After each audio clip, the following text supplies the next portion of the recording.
India radio के audition में fail होने के बाद अपनी मेहनत के दम पर अगर अमिताभ बच्चन राष्ट्र के महानायक बन सकते हैं तो आप क्यों नहीं। 27 साल जेल में रहने के बाद अपने हौसले के बल पर अगर नेल्सन मंडेला उसी देश के राष्ट्रपति बन सकते हैं तो आप क्यों नहीं। एक साधारण सी महिला बचेंद्री पाल अगर माउंट एवरेस्ट पर जाकर तिरंगा फहरा सकती है तो आप क्यों नहीं। जी हां, आप सब कुछ कर सकते हैं, आप कुछ भी कर सकते हैं। हमारा एक खास कार्यक्रम यंग इंडिया सक्सेस मंत्रा उन्हीं यंग इंडियंस के लिए है जो कि एग्जामिनेशंस की तैयारी करते हैं पर उन्हें क्रैक नहीं कर पाते। कारण होता है उन्हें वो टिप्स नहीं मिल पाते, वो एक्सपर्ट्स की नॉलेज उन्हें नहीं मिल पाती जिनकी असल में उस एग्जामिनेशंस को क्रैक करने के लिए बहुत सख्त आवश्यकता है। न्यूज़ इंडिया ने प्रयास किया है एक ऐसा ही कार्यक्रम तैयार करने का जिसमें कि ये यंग इंडियंस जो अपनी मेहनत कर रहे हैं उस मेहनत की उन्हें सफलता प्राप्त हो सके। तो आइए प्रारंभ करते हैं आज का एपिसोड।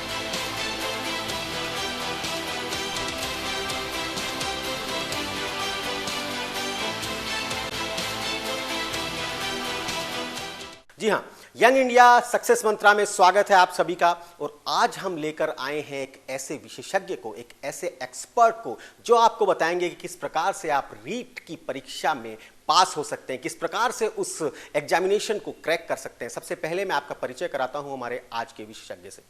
जी हां, आज हमारे साथ मुकेश पंचोली जी हैं। मुकेश पंचोली जी सीए हैं, मुकेश पंचोली जी सीएस हैं, मुकेश पंचोली जी एलएलबी हैं, मुकेश पंचोली जी पीएचडी हैं। मुकेश जी, इतनी सारी पढ़ाई आपने की है, इतनी सारी डिग्रीज आपके पास हैं और उसके बाद आप आ जाते हैं बच्चों को पढ़ाने के लिए। इन सब डिग्रीज को लेकर आप कहीं नौकरी कर सकते थे, अपना कोई बिजनेस कर सकते थे, अपना कुछ और काम भी कर सकते थे, क्यों आप एजुकेशन में आ गए? आज मैं बच्चों को पढ़ा रहा हूँ। ये क्वेश्चन आपका नहीं, मेरे पेरेंट्स का भी रहता है। मेरी माता श्री यही कहती है कि तू पहले भी पढ़ता था, पहले भी पढ़ाता था और आज भी ये काम कर रहा है। तो मेरा मानना ये होता है कि जो जीवन में मैंने कठिन परिश्रम देखा था या जो मैंने कठिनाइयों का सामना किया था, मैंने देखा कि बच्चों के पास, हमारे जब पेरेंट्स के पास पैसे नहीं हुआ करते थे और हम बिल्कुल भी दोस्तों कम से कम पैसों के लिए भी हम तरसते रहते थे एग्जाम मतलब पढ़ाई को लेकर।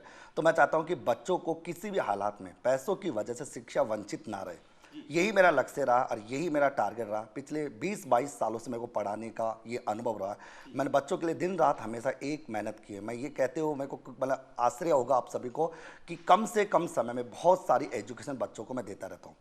अभी भी मैं रीट लेवल 1 के विद्यार्थियों के लिए पूरे दिन रात लगा रहता हूँ बच्चों को पढ़ाने में। और इस प्रोग्राम के माध्यम से आज यही बताना चाहूँगा कि आपके पास जो 40 दिन बचेंगे उन 40 दिन की तैयारी कैसे करेंगे, उन सब के बारे में इस प्रोग्राम में सारी बातें हम करने वाले हैं। वाकई में आपने बहुत अच्छी बात कही कि बच्चों को असल में सबसे पहली जो ज़रूरत है वो है मार्गदर्शन की, गाइडेंस की, टिप्स की और पढ़ाई की। और वो काम आप बखूबी कर रहे हैं। आपके ऑनलाइन वीडियोस के बारे में जितने भी बच्चे परीक्षा से जुड़े हुए हैं या जितने भी बच्चे इस प्रकार की एग्ज़ाम से जुड़े हैं वो लगभग सभी आपको जानते हैं। इसीलिए आज आपके अनुभव का फ़ायदा उठाने के लिए, आपके अनुभव का लाभ उठाने के लिए आज हमने एक खास कार्यक्रम आयोजित किया है क्योंकि रीट की परीक्षा आने वाली है। सबसे पहले तो मैं यही जानना चाहूँगा कि एग्जैक्टली रीट परीक्षा है क्या, रीट एग्ज़ाम्स हैं क्या, इसे कौन दे सकता है? रीट 2 तरह का होता है, एक रीट लेवल 1 होता है और एक रीट लेवल 2 होता है।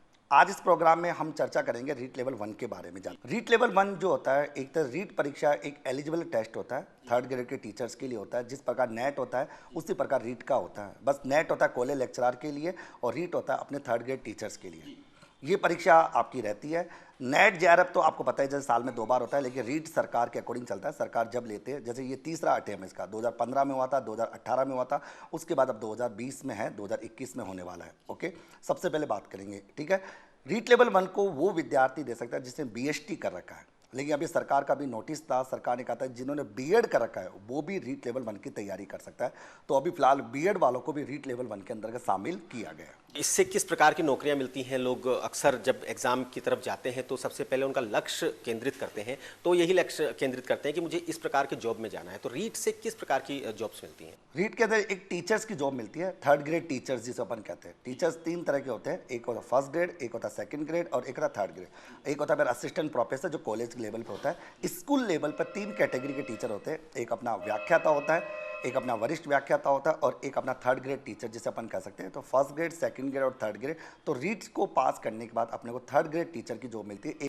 अक्सर लोग फॉर्म तो भर देते हैं परंतु वो उसकी पढ़ाई कई बार प्रारंभ नहीं कर पाते या उन्हें ढंग का मार्गदर्शन नहीं मिलता। अब क्योंकि आज जब हम इस कार्यक्रम में आपके साथ बात कर रहे हैं, जैसा कि आपने बताया कि आज से 40 दिन शेष बचे हैं, कहाँ से शुरुआत करनी चाहिए उन लोगों को जो अभी तक इसके बारे में ज़्यादा कुछ नहीं कर पाए, कोचिंग जिन्होंने ज्वाइन नहीं की है, परंतु वो आज से भी अगर शुरुआत करें तो किस प्रकार से करें जिससे कि वो इस एग्जामिनेशन को क्रैक कर पाए? बिल्कुल सुनील जी, मैं बताना चाहूँगा, वैसे तो क्या आपको आइडिया होना चाहिए, बच्चों को भी आइडिया है कि ये एग्ज़ाम 2 सितंबर 2020 को होना था। ये डेट डिक्लेयर हो चुकी थी, लेकिन हुआ क्या था, कोरोना काल था। 2020 का समय तो पूरा ऐसे चला गया। उसके बाद एग्ज़ाम होने की बात थी, फरवरी में होना था, फरवरी में होता, अप्रैल में होना है। अभी भी कई बच्चों के मन में सर एग्ज़ाम पोस्टपोन होगा, नहीं होगा। मैं बच्चों को ये ज़रूर कहूँगा कि एग्ज़ाम पोस्टपोन होता है या नहीं होता, इस पर तो ध्यान देना ही नहीं है। मान लो एग्ज़ाम हो गया तो आपका भविष्य डिपेंड करेगा। तो आपको तो अभी 25 अप्रैल को मान के चलना है और अपने पास 40 दिन अपने पास बचे हुए। मैं कुछ बच्चों को ये कहूँगा कि जो बच्चे पहले से तैयारी कर रहे हैं वो तो तैयारी कर ही रहे हैं, लेकिन कई बच्चों को तो अभी रिसेंटली लगा कि हमको तैयारी करना है, कईयों को पता नहीं था। तो इसके लिए भी घबराने की ज़रूरत किसी को भी नहीं है। 40 दिन भी अपने आप में बहुत ज़्यादा मतलब होते, कोई बड़ी बात नहीं है। 40 दिन में आदमी अगर प्रॉपर तरीके से तैयारी करे ना तो इंडिया का टॉप एग्जाम IAS को भी फाइट कर सकता है। मैंने चार्टर्ड अकाउंटेंट का एग्जाम फाइट किया है बहुत कम समय में, तो कोई बड़ी बात नहीं है। आप कोई भी सब्जेक्ट पढ़ो, उसको लंबा पढ़ो, 2 घंटे, 2.5 घंटे, 3 घंटे मैक्सिमम सब्जेक्ट पढ़ो। उसके बाद आधे घंटे का ब्रेक रखो, उसके बाद नया सब्जेक्ट लो। क्योंकि होता क्या है सर, अपन जब 1 घंटा पढ़ते हैं और 1 घंटा पढ़ने के बाद दूसरे सब्जेक्ट में जाते हैं ना, तो अपन अपना ध्यान डाइवर्ट नहीं कर पाते, क्योंकि उसी सब्जेक्ट में अटका रहता है। तो मेरा मानना होता है कि स्लॉट में पढ़ा करो। आपके पास 5 सब्जेक्ट होते हैं, रीट लेवल 1 में 5 सब्जेक्ट होते हैं सर। मैं आपको बता दूं, एक होता है अपना साइकोलॉजी, एक अपना आता है पर्यावरण होता है, एक अपनी मैथमेटिक्स होती है, एक अपनी हिंदी होती है। इसके अलावा 2 सब्जेक्ट होते हैं जिसमें संस्कृत और इंग्लिश, जो एक ऑप्शनल होता है। कुछ बच्चे संस्कृत लेते हैं और कुछ लोग इंग्लिश लेते हैं। अब बच्चों के मन में पहले क्वेश्चन जब फॉर्म भरा जाता था, बच्चे पूछते थे सर हम हिंदी संस्कृत ले कि इंग्लिश ले। तो मैं बच्चों को ये कहता था कि संस्कृत लेना ज़्यादा बेटर है अगर आपका इंग्लिश सब्जेक्ट स्ट्रॉन्ग नहीं है तो। अब बात करते सर ऐसा क्यों, क्योंकि संस्कृत और हिंदी ये दोनों सिमिलर होती है, क्योंकि व्याकरण दोनों की समान होती है, तो ज़्यादा मेहनत नहीं करनी पड़ती। तो इंग्लिश में थोड़ा ज़्यादा माथापड़ी रहती है। और मैं बताऊँ सर, आपको बताऊँ कि राजस्थान की बात करें या और अदर डिस्ट्रिक्ट की या और अपन स्टेट की बात करें, एक तो दोस्तों इसमें सबसे बड़ी बात क्या है, इसमें अदर स्टेट के लोग भी शामिल हैं, तो उनके साथ भी प्रॉब्लम रहती है। तो इंग्लिश एक थोड़ा टफ सब्जेक्ट होता है, मेरा मानना होता है। बच्चों को रीड के बच्चों को 2 सब्जेक्ट में बड़ा डर लगता है, एक तो इंग्लिश में और एक मैथमेटिक्स में। तो इंग्लिश का डर तो ऐसे खत्म हो जाएगा कि जिसने संस्कृत ले रखी हो तो वैसे डर खत्म। मैथमेटिक्स के अंदर भी कोई ज़्यादा टिपिकल पॉइंट नहीं है, बहुत ईजी पॉइंट होता है। अब बात करें कि सब्जेक्ट को कैसे कैसे पढ़े, तो आप कोई भी एक तो बुक जो होती है, कोई भी एक राइटर की बुक, आप, मैं ये नहीं कहूँगा कौन सा राइटर की लेते हो, लेकिन किसी भी राइटर की बुक लेकर अगर आप पढ़ते हो ना, तो उस पर एक तो विश्वास सबसे बड़ी बात है। ये विश्वास सबसे बड़े, जब तक आदमी को विश्वास नहीं होगा ना, वो जीवन में मैं कहूँगा कि सफलता प्राप्त कर नहीं सकता। मैं बात करता हूँ, जैसे मैं रिसेंटली एक किस्सा सुनाता हूँ। मेरा छोटा बच्चा अगर वो मेरी गोदी में बैठा रहता है, वो मेरे को पकड़ता नहीं है, क्योंकि उसको विश्वास है कि मेरे पिताजी मेरे को गिरने नहीं देंगे, उसको विश्वास है। तो एक विद्यार्थी को भी विश्वास रखना पड़ेगा कि हम जो कर रहे हैं ना, हमारा शिक्षक जो कर रहा है वो हमारे ऊपर बिल्कुल मेहनत कर रहा है, उस पर विश्वास करना जरूरी है। लोग एक कोचिंग में जाते हैं, फिर बीच रास्ते में लोग कहते हैं कि यहाँ नहीं वहाँ जाइए, वहाँ इस किताब को नहीं उस किताब को पढ़िए, और इसमें बच्चे दिग्भ्रमित हो जाते हैं। आपने कहा कि सर ऐसे भ्रमित, ये भ्रमित वाला खेल सबसे बड़ा गलत है सर। भ्रमित खूब हो रहे सर, भ्रमित को तो होना, तो ये भ्रमित होना एक तो छोड़ना पड़ेगा बच्चों को। एक सब्जेक्ट पर और एक टीचर पर, एक बुक पर जब तक विश्वास नहीं किया ना, तो मेरा व्यक्तिगत अनुभव कहता है कि वो सफल नहीं हो पाता। मेरा व्यक्तिगत अनुभव कहता है, क्योंकि मैंने इस चीज़ को ऑब्जर्व किया है, मैंने अपना अनुभव प्राप्त किया है। मैं भी आपके मतलब पहले इन बच्चों की तरह होता था। मेरे को आज भी 2008 का किस्सा याद है, जब मैं CA कर रहा था, मेरे को भी विश्वास नहीं होता था। मैं एक बुक को नहीं, कई बुकों को पढ़ता था, और बहुत मेहनत करने के बाद ही मैं असफल हो गया। उसके बाद मैंने एक बुक पर विश्वास किया, और ऐसी बुक पर विश्वास किया जिसमें कंटेंट बहुत कम होता था, लेकिन उसको मैंने बहुत अच्छी तरह रीड किया, और मैं टॉप लेवल पर इंडिया में रहा। ये मेरा था दोस्तों। तो एक तो सर, इनको क्या होता है, बच्चों को एक बड़ी बात है, बुक को देखते हैं, पतली बुक, सर ये तो बहुत छोटी बुक है, इसमें तो क्वेश्चन आएंगे ही नहीं। अच्छा, इतनी मोटी बुक, सर ये तो बहुत मोटी, इतने कहाँ से पढ़ेंगे। तो एक तो ये चीज़ छोड़नी, कोई भी बुक लो, एक बुक लेकर पढ़िए। अभी मैं आपको कई बुक्स के बारे में बताऊंगा, कौन सी बुक से पढ़ना चाहिए, कहाँ से पढ़ना चाहिए, इन 40 दिन की क्या रणनीति रहेगी, ये सब बातें हम करेंगे इसके बाद। ओके जी, क्योंकि आपने बताया 40 दिन बचे हैं, उस 40 दिन में अब इस समय पर टाइम मैनेजमेंट बहुत ज़रूरी है। टाइम मैनेजमेंट के अलावा एक चीज़ और ये है बच्चों को कि कौन कौन से सब्जेक्ट ऐसे हैं, जैसे कि अक्सर देखा जाता है करंट अफेयर्स के बारे में वो लोग बड़े डरे हुए होते हैं। उन्हें कहा जाता है कि आप रोज़ अखबार पढ़िए, थोड़ा उसमें समय लगाइए, TV को बुलेटिन देखिए। कितना योगदान रहता है इन सब चीज़ों का रीट के एग्ज़ाम में? सर मैं रीड के लिए तो ये कहना चाहूँगा कि रीड के लिए करंट अफेयर्स तो नील एंड अवॉइड है, इसका मैं बोलना, क्योंकि रीड के अंदर करंट अफेयर्स का पोर्शन 150 क्वेश्चन में से 2 या 3 का रहता है। वो 2 या 3 क्वेश्चन भी कहाँ से आएंगे पता नहीं। और उसके लिए डेली अपन 2-2 घंटे ऑनलाइन चैनल को देख के या कोई न्यूज़ पढ़े, तो मेरा मानना था अननेसरी, क्योंकि मोर स्टडी इंपॉर्टेंट नहीं है, स्मार्ट स्टडी इंपॉर्टेंट है। 2 घंटे अगर बच्चा करंट पढ़ रहा है ना, इससे अच्छा 2 घंटा अगर सब्जेक्ट पढ़े ना, वो ज़्यादा बेटर करेगा, क्योंकि सब्जेक्ट फिक्स होता है कि क्वेश्चन वहीं से आना होगा। रीट के अंदर सबसे बड़ी बात है टीचिंग मेथड एक सब्जेक्ट होता है सर। टीचिंग मेथड से लगभग 40 से 50 क्वेश्चन आते हैं, बहुत बड़ा 1/5 भाग जो रहता है वो बहुत इंपॉर्टेंट रहता है टीचिंग मेथड। और टीचिंग मेथड आपके मैथ्स में भी आते हैं, आपकी साइकोलॉजी में आते हैं, आपके ईवीएस में भी आते हैं, आपके हिंदी और संस्कृत सब में 10-10 क्वेश्चन पूछे जाते हैं। तो पांचों सब्जेक्ट के 50 क्वेश्चन टीचिंग मेथड के आते हैं और सब सिमिलर होते हैं, बहुत ईजी होता है। तो 50 क्वेश्चन तो आपके वैसे फ्री हो गए, कोई टेंशन लेने की जरूरत नहीं है। बात करते हैं मैथ्स की। सर मैथ्स के अंदर क्या होता है कि बताओ, रीट के अंदर क्या होता है कि हम पढ़ाते हैं ना, तो रीट के अंदर मैं बताऊं कि लगभग वुमेन्स ज़्यादा होती है, महिलाएं ज़्यादा होती है। और जनरली अपन जानते हैं कि महिलाएं जो होती है या पुरुष जो होता है, उनको मैथ्स का बड़ा डर लगता है। मैथ्स तो ऐसा लगता है कोई खाने को दौड़ती है, मैथ्स को देखते हो डरते हैं। तो मैं उन विद्यार्थियों को कहूँगा, मैथ्स के अंदर 5 यूनिट होती है सर, चौथी और पांचवी जो यूनिट होती है वो वैसे ईजी होती है। तो आपको क्या करना होता है, मैथ्स के अंदर वो टॉपिक पढ़िए जो आपको ईजी लगे, छोड़ना नहीं है। सब कुछ मत पढ़ो, लेकिन जो ईजी टॉपिक लगते हैं उनको पढ़ते जाइए, उनकी प्लानिंग के आधार पर पढ़ते रहिए। हिंदी के अंदर मैं कहूँगा कि एनसीईआरटी की एक बुक आती है जिसको हिंदी सार कहा जाता है, जो 8वीं से लेकर मतलब 6ठी से लेकर बाद 10वीं तक की एक बुक आती है, बहुत माध्यमिक शिक्षा बोर्ड की बुक होती है। उसको पढ़ना सबसे ज़्यादा बेटर है, क्योंकि हिंदी पूरी वहाँ से कवर होती है। संस्कृत के लिए भी आप एक बुक ले सकते हो, कोई भी राइटर की अच्छी बुक ले सकते हो, जो भी आप लेना चाहते हो, जिससे आप पढ़ना चाहते हो। इस क्लास के माध्यम से या इस ऑनलाइन आपके इस मतलब प्रोग्राम के माध्यम से मैं ये भी कहूँगा कि कहीं पर भी पढ़ो, एक पर विश्वास लेकर पढ़ो, वो सबसे बड़ी बात है, वो आपको सफलता जरूर दिलाएगी। और घबराना नहीं है, सबसे बड़ा है। बच्चों को घबराहट बहुत भयंकर होती है, 40 दिन बचे करेंगे क्या। मैं बोला 40 दिन तो बहुत कुछ ज़्यादा रीट के लिए, 40 दिन कोई बड़ी बात नहीं है। आराम से चिल होके पढ़िए, बिल्कुल विदाउट टेंशन होके पढ़िए। मतलब मुकेश जी, आप ये कहना चाहते हैं कि 40 दिन नहीं सोचने का तरीका है, आपके पास 40 रातें भी अभी बाकी है, बहुत सारा समय बचा हुआ है। मुकेश जी, 4-5 सब्जेक्ट आपने 5 सब्जेक्ट बताए, इनमें स्कोरिंग के लिए क्या टिप्स आप देना चाहेंगे? क्योंकि हर सब्जेक्ट अलग है, हर सब्जेक्ट को पढ़ने का तरीका अलग है, मैथ्स को समझना पड़ता है, कुछ और सब्जेक्ट ऐसे जिन्हें याद करना पड़ता है, दोहराना पड़ता है, तो किस प्रकार से स्कोरिंग के लिए क्या बताना? स्कोरिंग के लिए सर मैं ये कहूँगा कि कई बच्चे जो होते हैं ना, स्कोरिंग सब्जेक्ट जो होता है, स्कोरिंग सब्जेक्ट में एक तो बच्चों की हिंदी बेस्ट रहती है, टीचिंग मेथड सबसे शानदार रहता है, और मैं फिर बताऊँ मैथ्स सबसे ज़्यादा स्कोरिंग है। मैथ्स से बच्चे डरते हैं, लेकिन स्कोरिंग मैथ्स में आता है, क्योंकि मैथ्स के अंदर क्या होता है, सिमिलर टॉपिक फिक्स रहते हैं, कंटेंट फिक्स रहता है, ट्रिक्स फिक्स रहती है। तो मैथ्स के अंदर अच्छा स्कोर कर सकता है, बजाय उससे डरे नहीं, बच्चा डरता है। साइकोलॉजी में क्या होता है सर, साइकोलॉजी एक ऐसा सब्जेक्ट है, साइकोलॉजी से बच्चा डरता क्यों है? साइकोलॉजी के वर्ड बड़े खतरनाक होते हैं, उनके वर्ड की मीनिंग समझ नहीं आती कि उसका एक्चुअल वो कहना क्या चाह रहा है। ऐसे कठिन शब्द जिनको कहते हैं ना, ना कोई टीचर पढ़ा पाता है, ना बच्चा पढ़ पाता है। तो साइकोलॉजी थोड़ी टिपिकल इसलिए होती है क्योंकि उसकी लैंग्वेज बड़ी टफ होती है। साइकोलॉजी ईजी है, लेकिन लैंग्वेज उसकी टफ रहती है, तो वो घबराने की जरूरत नहीं है। पेपर जो रहेगा वो बहुत इजी रहता है, कोई टिपिकल नहीं रहता। आप लोग एक्स्ट्रा पढ़ने की ज़रूरत नहीं है, सिलेबस की डिमांड्स के अकॉर्डिंग पढ़ना होता है। आप सिलेबस है सर, मैं एक बात कहूँगा, बच्चे असफल क्यों होते हैं मैं ये बताता हूँ। मैं इस लाइव प्रोग्राम के माध्यम से कहता हूँ, आप सभी विद्यार्थी मेरे को देख रहे होंगे, सुन रहे होंगे सर, मैं 99.99% आंकड़ा बता रहा हूँ, 99.99% कि बच्चों को सिलेबस याद नहीं होता। मतलब एक्चुअल में सिलेबस नहीं पता कि सिलेबस क्या होता है। बस ये जानते हैं हिंदी होती है, संस्कृत होती है, इंग्लिश होती है, लेकिन हिंदी में कौन सा टॉपिक है पता नहीं, संस्कृत में कौन सा टॉपिक है नहीं पता। आप चाहे कमेंट करके जवाब दे देना कि किसी को पता हो, तो कोई नहीं होगा सर पता। मैंने ये देखा अनुभव। मैं बच्चों को हमेशा ये कहता हूँ, जहाँ पर भी मैं पढ़ाता हूँ बच्चों को ये कहता हूँ, सबसे पहला काम होता है सिलेबस को याद करना, कि आप जिस युद्ध की तैयारी कर रहे हो उस युद्ध में दुश्मन कौन है।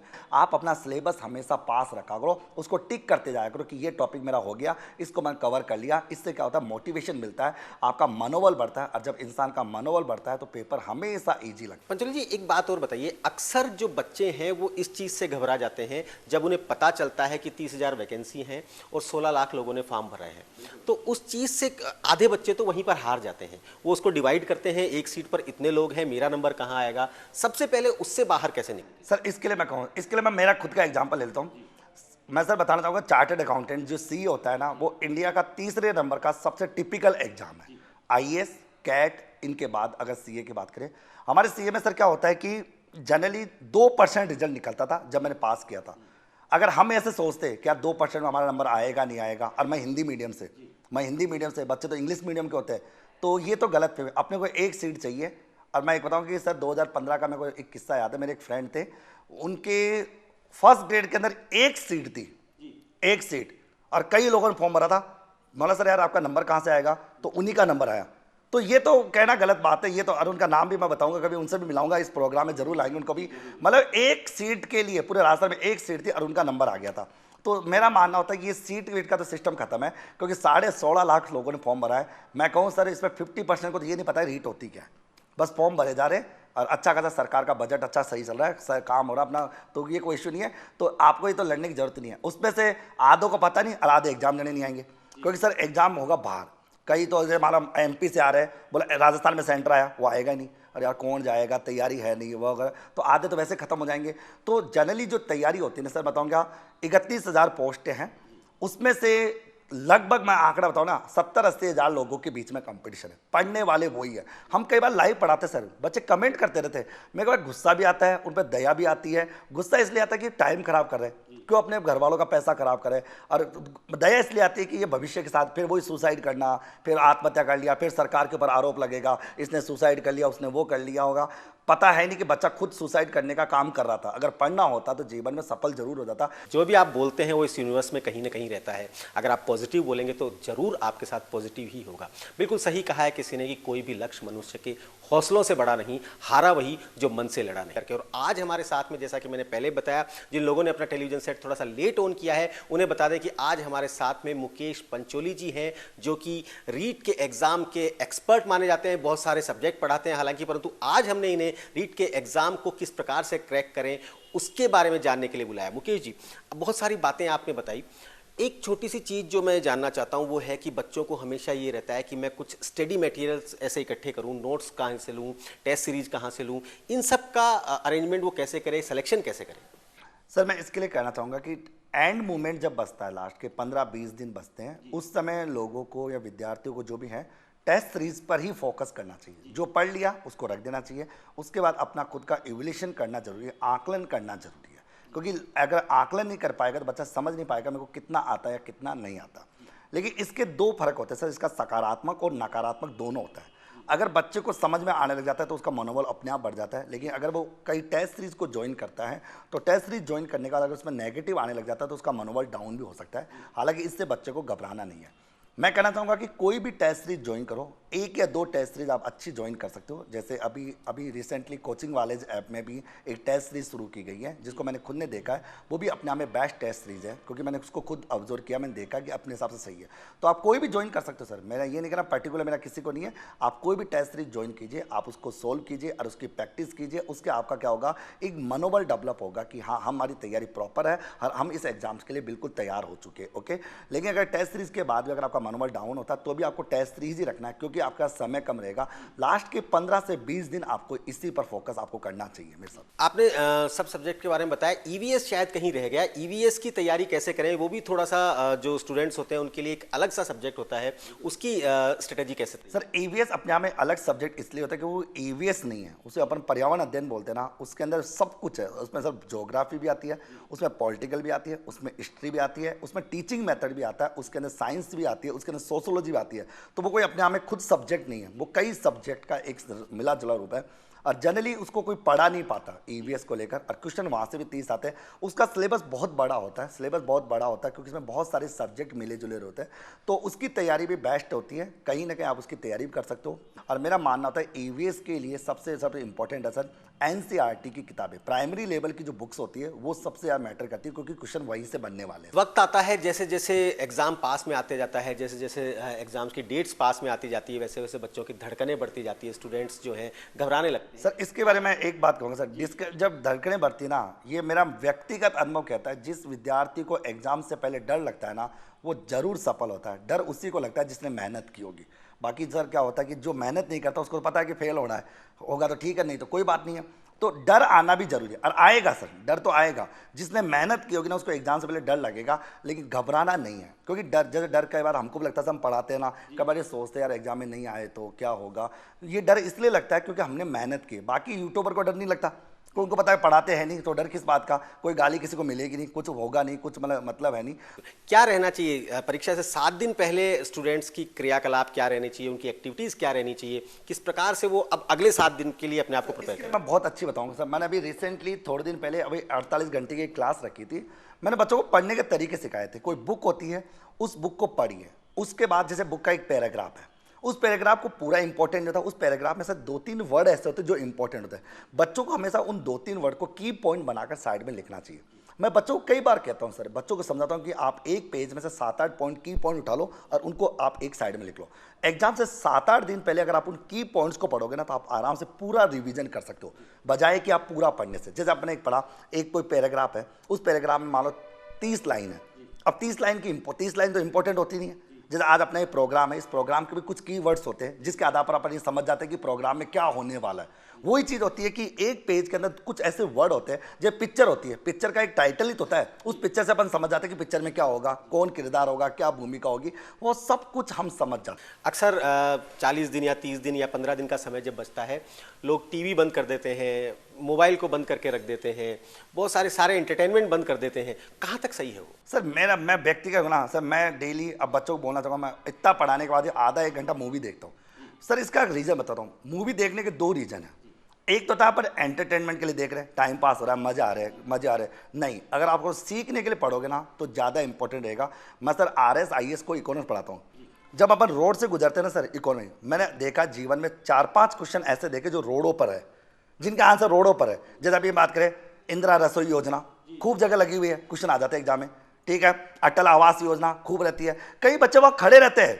अभी रिसेंटली क्या होता सर, 2018 के दिन पेपर हुआ था, RS का पेपर हुआ था, वहाँ पे एक क्वेश्चन पूछा गया था, बच्चे का ओ सर यार ये गलत हो गया। मेरे को बड़ा गुस्सा आया, क्योंकि जिस बच्चे ने मेरे को ये कहा ना कि यार मैं सर गलत हो गया, मतलब क्यों बोला, सर मेरे को पढ़ा नहीं था। मैं कहा एक बात था कि तू डेली जहाँ खाना खाता है ना, जिस रसोई 8 रुपए में 5 रुपए में, तो उसको कभी उसको पढ़ ही लेता, उस पर साफ साफ लिखा हुआ था, एक क्वेश्चन वहीं से कवर होता था। लेकिन सर दुनिया क्या होती है, बस भटक रहती है।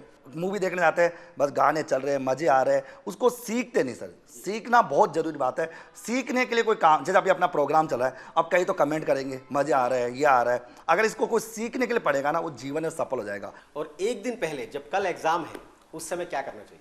मेरा कहना होता सर, एग्जाम से एक दिन पहले ना सर, मेरा एक फ्रेंड था जिसे ऑल इंडिया 17वीं रैंक थी उसकी, मतलब CA फाइनल के अंदर, इंडिया के अंदर।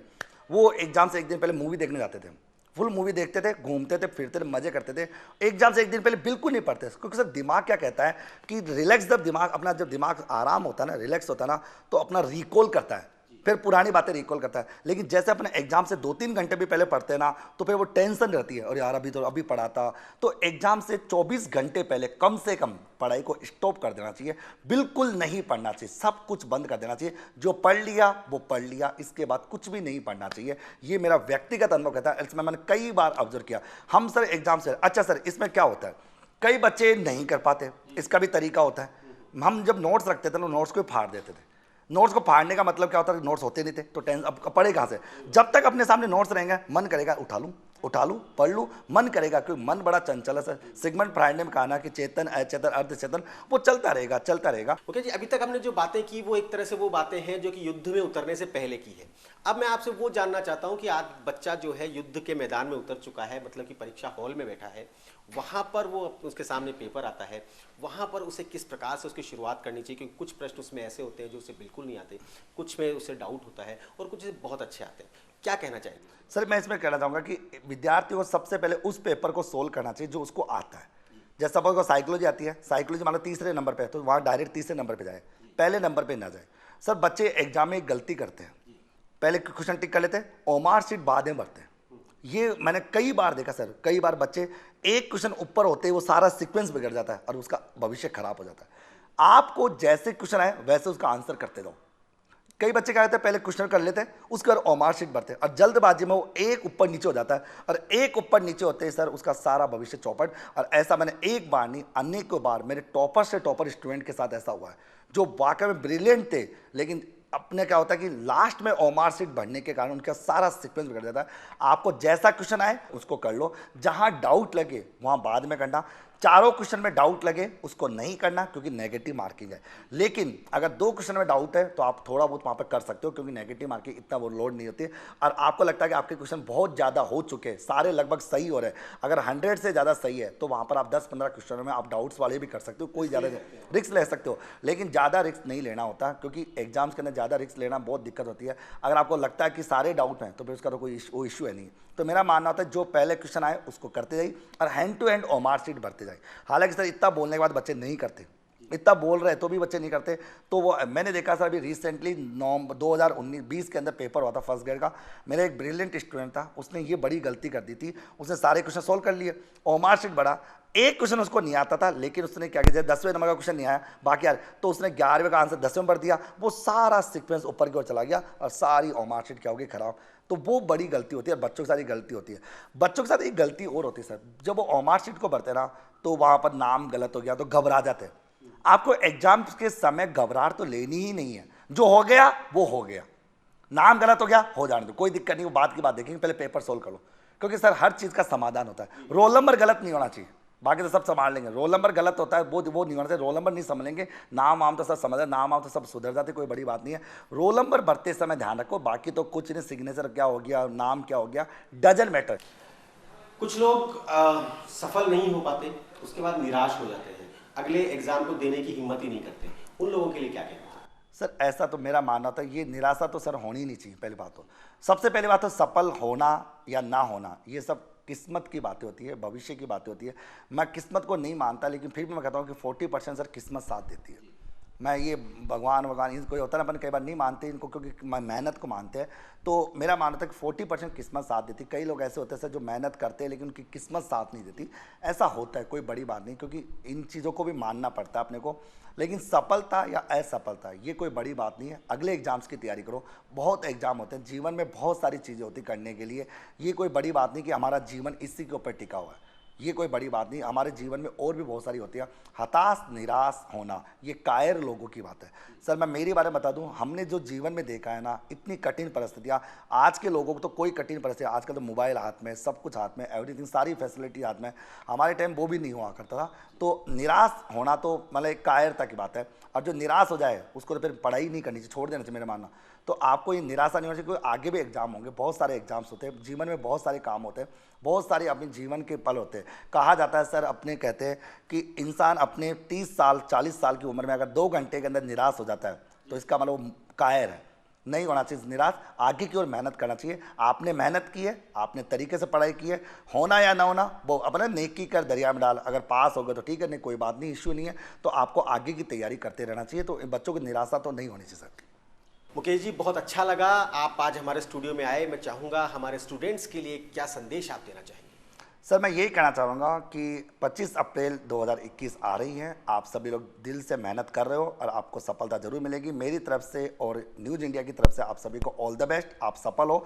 बहुत बहुत धन्यवाद मुकेश जी, आज आप हमारे स्टूडियो में आए, हमारे स्टूडेंट्स को, हमारे परीक्षार्थियों को आपने बहुत अच्छे टिप्स दिए, बहुत अच्छी एडवाइस दी। हम आपको बार बार हमारे स्टूडियो में इसी प्रकार बुलाते रहेंगे, कई अलग विषय के साथ, किसी नए संदेश के साथ में। हमें दीजिए आज्ञा, अगले सप्ताह फिर मिलेंगे। आज ही के दिन, आज ही के समय देखते रहिए न्यूज़ इंडिया।